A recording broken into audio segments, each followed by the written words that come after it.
이사님도 시간 주셔야 되는데 출근하실 때 그래도 오늘 좋은 강의 많이 경청해 주시기 바랍니다.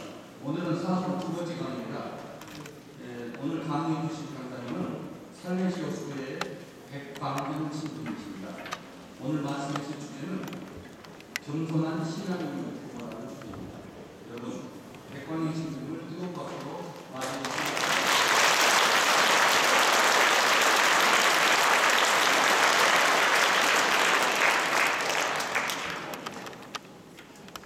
안녕하십니까. 네, 반갑습니다. 네, 저는 살레시오의 백광현 신부이고요.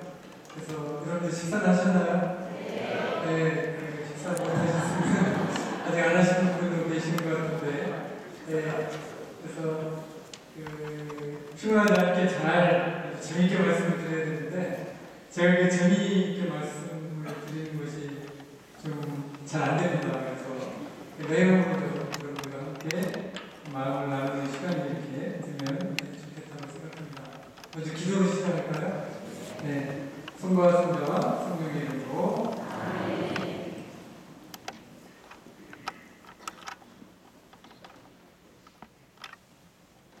주님, 저희에게 이 좋은 날을 허락해 주심에 감사드립니다.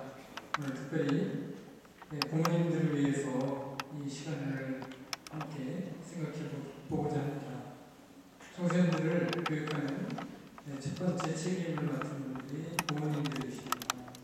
부모님들이 소중한 자녀들을 참으로 아름답고 또 행복한 삶을 살 수 있도록 그 진정한 행복을, 진정한 기쁨을 찾는 신앙의 삶을 살아갈 수 있도록 인도하는 참된 교육자가 될 수 있도록 지혜로서 부모님들을 이끌어주시고 또 모든 가정에 당신의 삶과 은총 그리고 축복을 베풀어 주소서.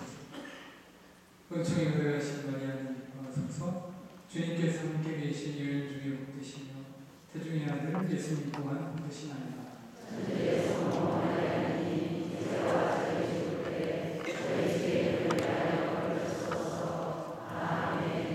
영광이 성부와 성자와 성령께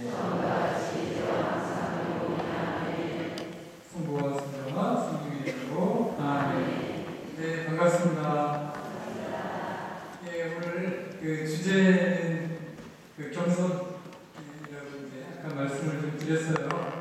왜냐하면 사실 영성 생활에서 가장 중요한 기초, 토대 영성 생활의 시작을 겸손이라고 이제 이야기합니다. 그다음에 모든 덕행의 시작도 겸손으로부터 이렇게 시작한다고 많은 책들에서 이야기를 하고 있습니다. 그리고 사실 가정도 잘 살펴보면 가정이 화목한 가정, 성가정이 되기 위해서 가장 필요한 종목이 무엇인가? 돈이 많으면 행복한 가정이 될까요? 뭐 행복할 수도 있죠.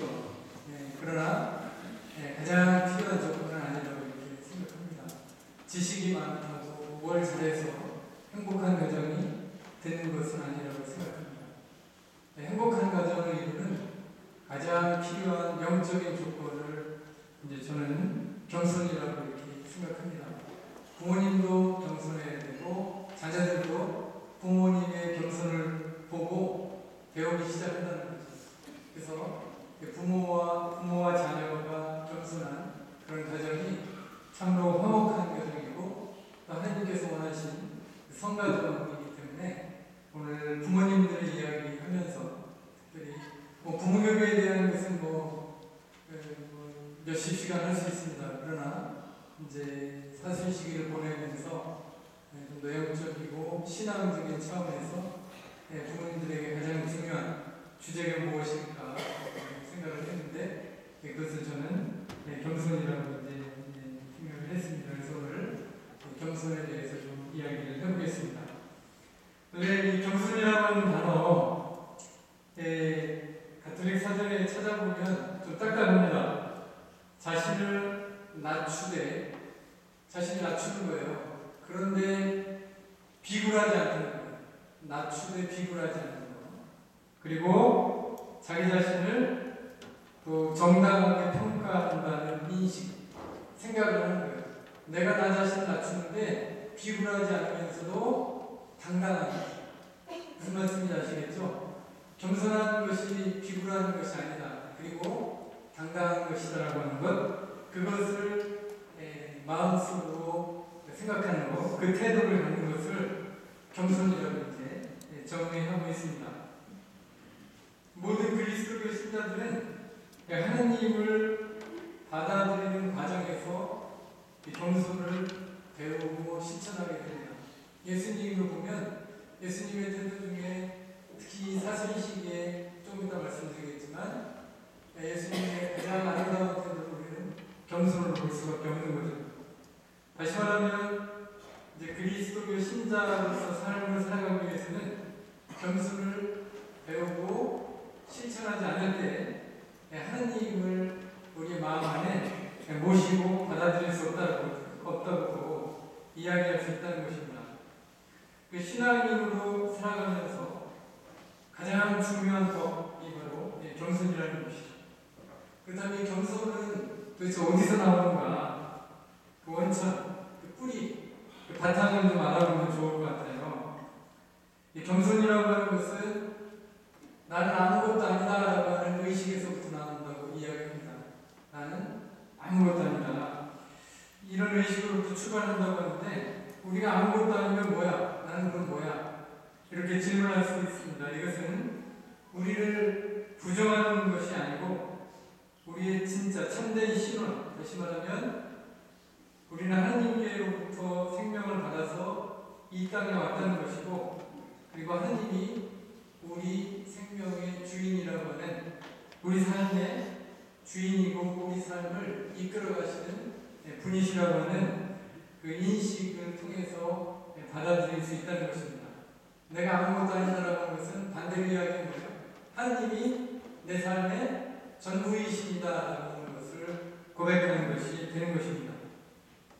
우리는 하나님의 특별한 사랑을 받는 존재들입니다.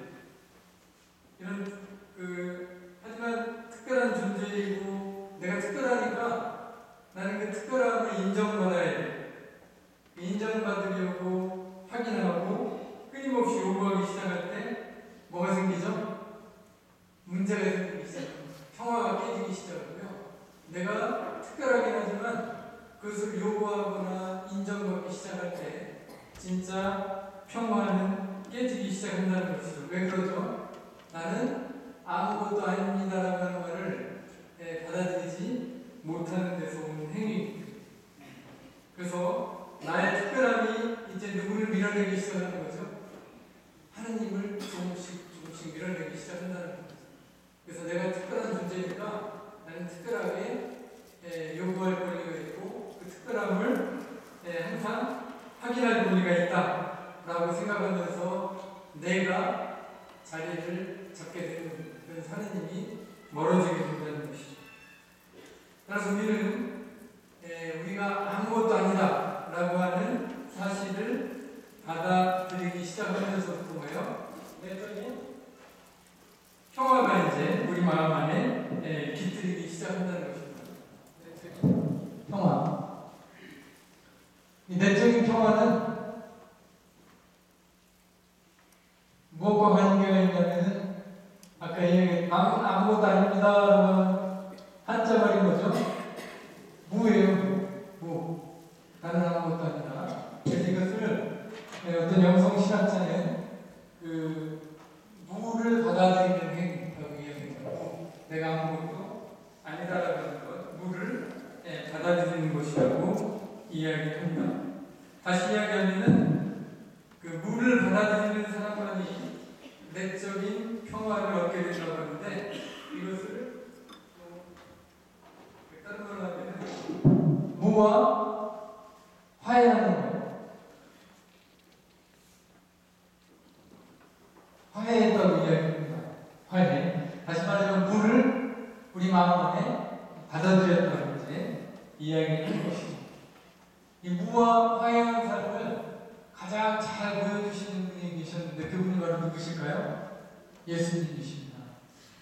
예수님은 온 세계의 전부를 우리에게 무가 무엇인가, 무와 무엇인가를 보여주신 겁니다. 탄생부터 십자가에 못 박혀 돌아가실 때까지 무와 화해하는 삶이 무엇인가를 우리에게 보여주시고 계십니다.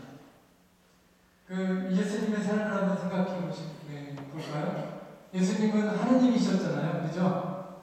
전능하신 하느님이셨는데 갓난아기로 태어나시는 거예요. 갓난아기로 태어날 때 그 아기는 어떻게? 피떡이라고 하잖아요. 처음에 태어날 때.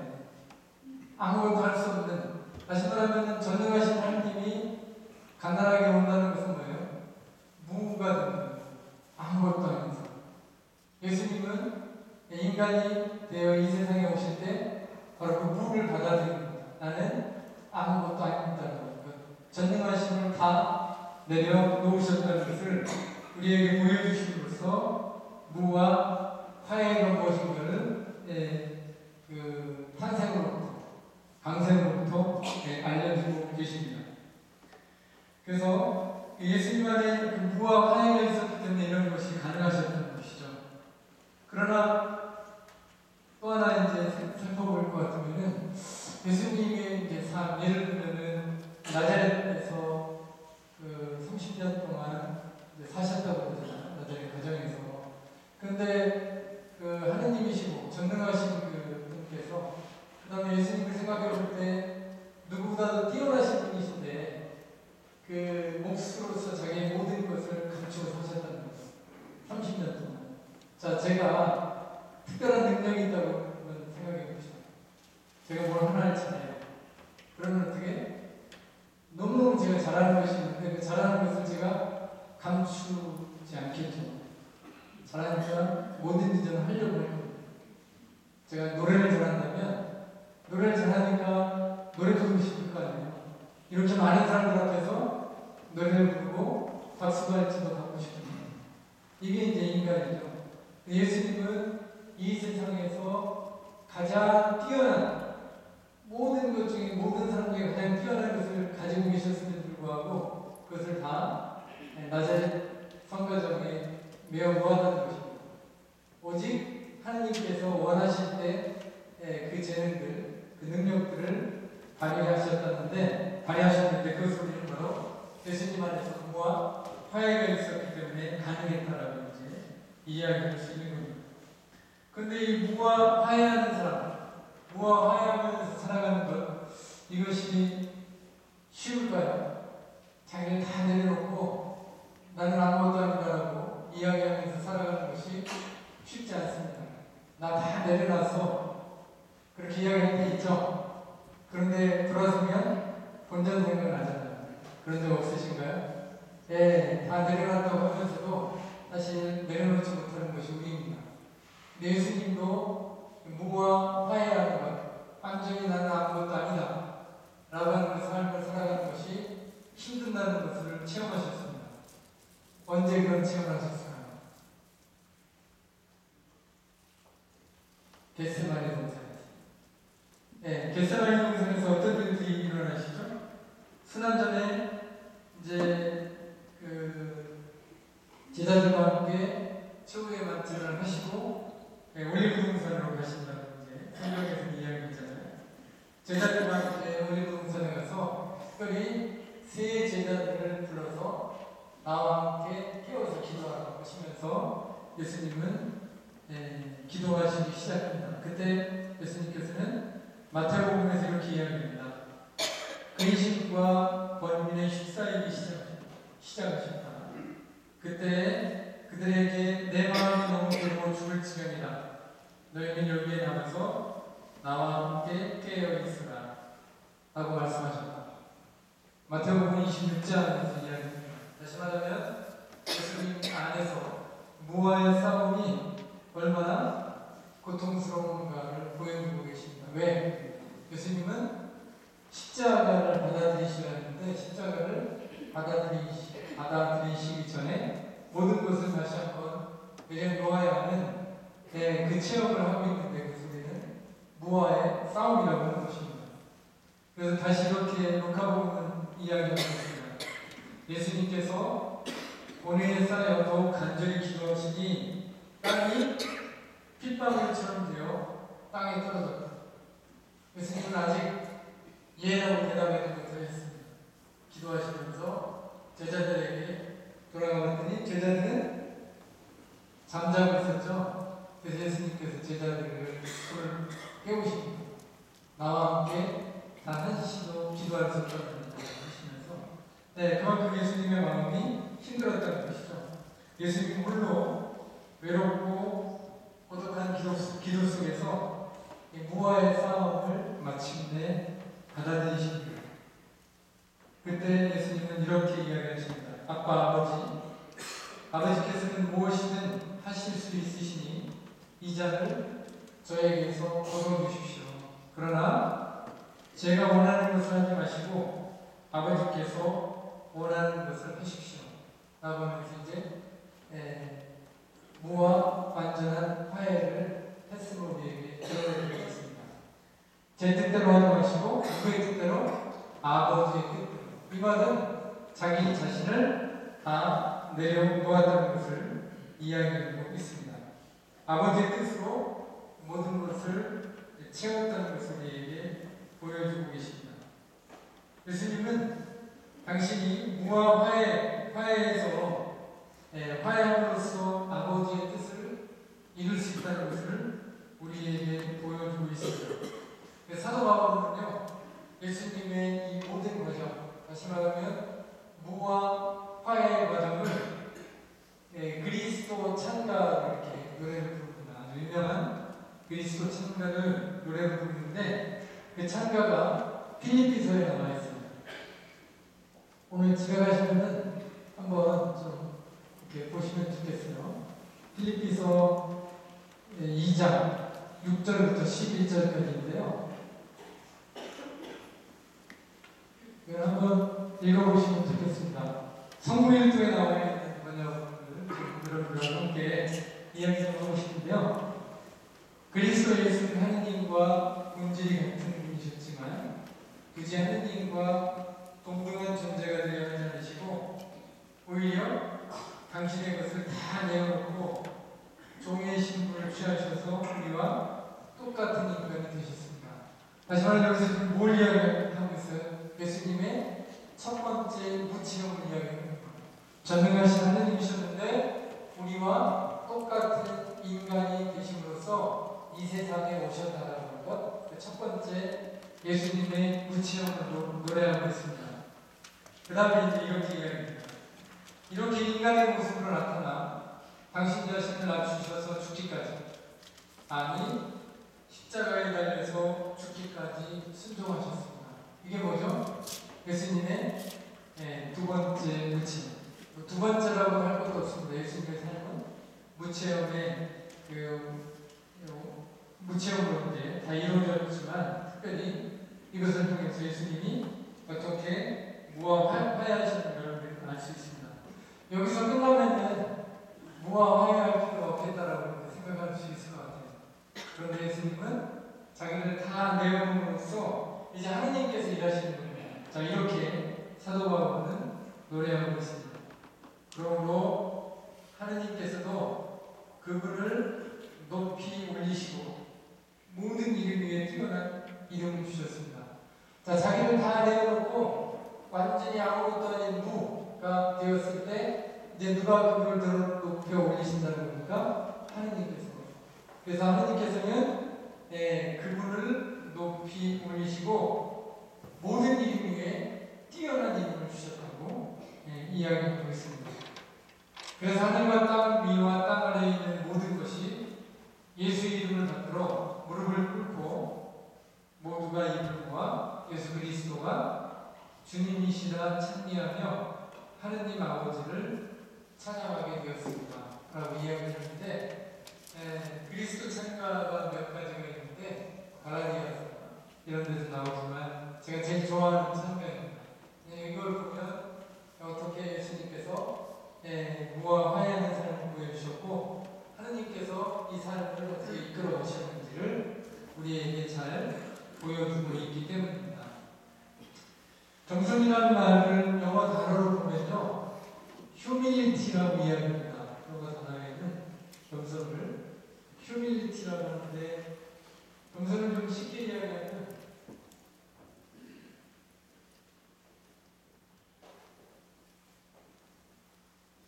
겸손은 낮아지는 것이라고 했잖아요. 얼마큼 낮아지면 될까요? 30cm? 어디까지? 땅까지. 예. 겸손이라고 하는 것은 자기를 낮추는데 어디까지 낮춘다? 땅까지 낮춘다. 이 겸손이라고 하는 말은 그래서 라틴 말인데요. 후무스라고 하는 말에서 있습니다. 후무스라고 하는 말은 땅이에요. 예, 땅까지 낮추는 행위라고 하는 의미에서 이 휴밀리티가 나온 거죠. 그런데 이 말은 또 인간, 휴먼하고 관계가 있습니다. 다 앞에 똑같은 어감을 가지고 있는데요. 다시 말해 인간은 또 뭐로 만들어졌습니까? 땅으로 흙으로 만들어졌잖아요. 그래서 창세기 2장에 보면 그 인간의 창조에 대해서 이야기하시는 것 중에 흙으로 사람을 지어내셨다고. 그리고 그 흙으로 지은 사람에게 하나님께서 숨을 불어넣으셔서 그 사람이 인간이 되었다는 이야기가 있습니다. 그래서 아담이 어디에서 나왔다고요? 아담, 땅에서, 흙에서 나왔다는 이야기. 다시 말하면 이 세 가지 단어는 하나의 의미로 이렇게 관통하고 있어요. 다시 말하면 인간은 가장 낮은 존재, 우리가 이야기하고 있는 겸손한 존재가 될 때 비로소 누구를 알게 된다는 것이죠. 그를 만든 하느님을 깨닫기 시작한다, 알기 시작한다 라고 하는 의미가 이 단어 안에 있는 것입니다. 휴밀리티라고 하는 단어 안에. 그래서 인간이 하느님을 달아지고 또 깨닫기 시작하는 것은 뭐로부터요? 겸손으로부터 시작되는 행위라는 것을 이 단어가 우리에게 이야기해 주고 있습니다. 다시 말하면 땅에까지 완전히 자기 자신을 낮추지 않고서는 하느님을 인식하고 받아들이기가 쉽지 않다는 겁니다. 우리가 약한 존재잖아요. 사제들과 마찬가지고 하느님 정말 사랑합니다. 정말 감사합니다. 이야기하지만 돌아서면 쉽게 잊어버리기도 하고 이게 우리인데 그러면서 우리 신앙이 점점 깊어지기 시작하는 것이죠. 예수님을 따르는 모든 사람들, 또 예수님을 하느님으로 고백했던 모든 사람들은 바로 무와 화해가 이루어진 후에, 다시 말하면 나는 정말 아무것도 아닙니다. 당신이 내 생애의 전부입니다. 라고 하는 고백을 한 후에야 이러한 따름이 가능하다는 것을 우리에게 보여주고 있습니다. 가장 모범적인 분이 누구이신가요? 성모님. 성모님이 어떻게 무와 화해하셨는가는 루카복음 1장에 보면 너무나 잘 나와 있습니다. 누굴 만나면서? 천사 가브리엘을 만나면서 어떤 일이 벌어지죠? 천사가 성모님께 오셔가지고 이제 잉태하여 아이를 낳을 것이니 그 아이를 너는 이제 처녀이지만 잉태할 것이다라고 이야기를 하잖아요. 그때 성모님께서 이 몸이 처녀인데 남자를 알지 못하는 몸인데 어떻게 아이를 가질 수 있겠는가. 이 말은 여러 가지 의미가 있습니다. 처녀이지만 어떻게 내가 그 아이를 그 처녀의 몸으로 받아들일 수 있는가. 이 말은 사회적인 의미도 있습니다. 다시 말하면 처녀가 잉태하게 될 때 죽잖아요. 돌에 맞아 죽으면. 이런 것들까지도 다 포함되어 있는 것입니다. 그런데 하느님의 뜻이라고 하는 것을 알아합니다. 또 하느님께서는 불가능이 없다. 루카복음에서 이제 몇 번 나오는데 하느님께서는 불가능이 없는 전지전능하신 분이시다라고 하는 그런 부분이 여기저기에 나옵니다. 그런데 여기서 마리아에게 가브리엘 천사가 이야기하는 것이다. 하느님께는 불가능이 없다라고. 그때 마리아는 뭐라고 대답하죠? 휘아라고 라틴 말로 하면 주님의 뜻이 그대로 제게 이루어지시기를 바랍니다 라고 우리는 그렇게 이야기하죠. 삼전 기도할 때 그렇게 이야기하죠. 휘아는 마리아에게서 어떤 말로 나왔을까요? 마리아는 알아듣는 말을 몰랐습니까? 아멘. 우리가 맨날 기도 끝에 아멘 하잖아요. 성부와 성자와 성령의 이름으로 아멘. 이 아멘은 뭐예요? 하느님의 뜻이 그대로 제게 이루어지시라는 그런 의미를 가지고 있는 것이죠. 그래서 마리아는 아멘이라고 하고 피아시라고 하고 아버지의 뜻이 그대로 제게 이루어지십시오라고 하는 이 말을 통해서 자기를 완전히 비우는 무와의 화해가 이루어집니다. 다시 말하면 이제 나는 더 이상 나를 생각하지 않고 이제 무만 생각하게 되는 거죠. 하느님 아버지의 뜻에 나를 온전히 맡기겠다라는 무와의 화해가 마리아 안에 이루어진 것이죠. 마리아는 이 완전한 자기 비움을 통해서 온전히 하느님께서 자신을 봉헌하는 삶을 사실 수 있었던 것입니다. 이게 이제 마리아의 그 무체험이라고 이제 이야기할 수 있습니다. 성모님만 이렇게 하셨으면 성모님이니까 그러시지 라고 이야기할 수 있을 겁니다. 그런데 제자들도 이런 체험을 하고 있다는 거죠. 그 최고의 제자가 누구죠? 베드로 사도잖아요. 베드로 사도 루카복음을 보면 루카복음 5장 1절부터 10절까지에서 보면 고기잡이 이야기가 나옵니다. 고기잡이.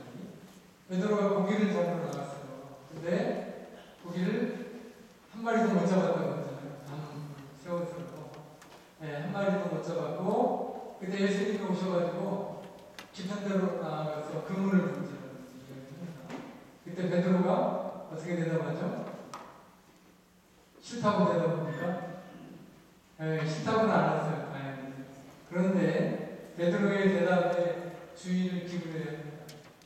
베드로는 선생님께서 말씀하시니 그물을 던지겠습니다. 이 말은 뭐죠? 그걸 잘 살펴보면요, 베드로의 태도가 확 와닿습니다. 다시 말하면 화가 나죠.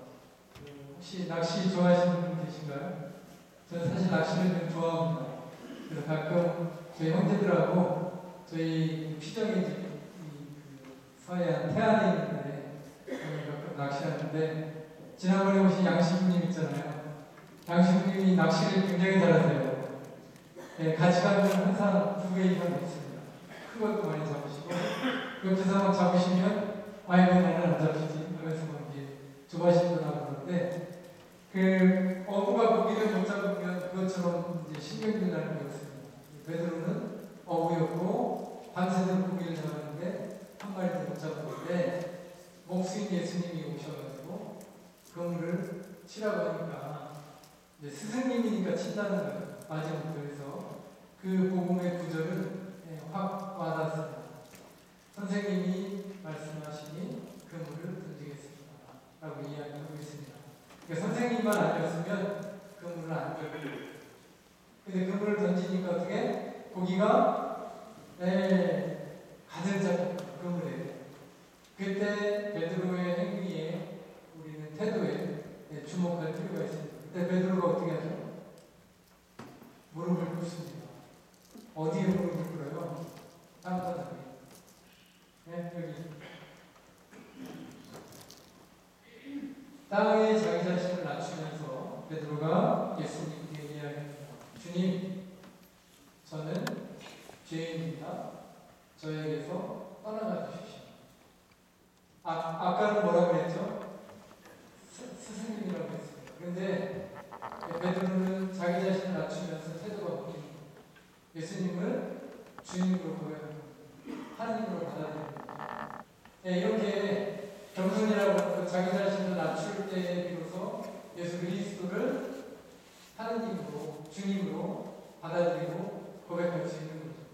그리고 자기 자신을 낮추면서 자기 인식이 생기는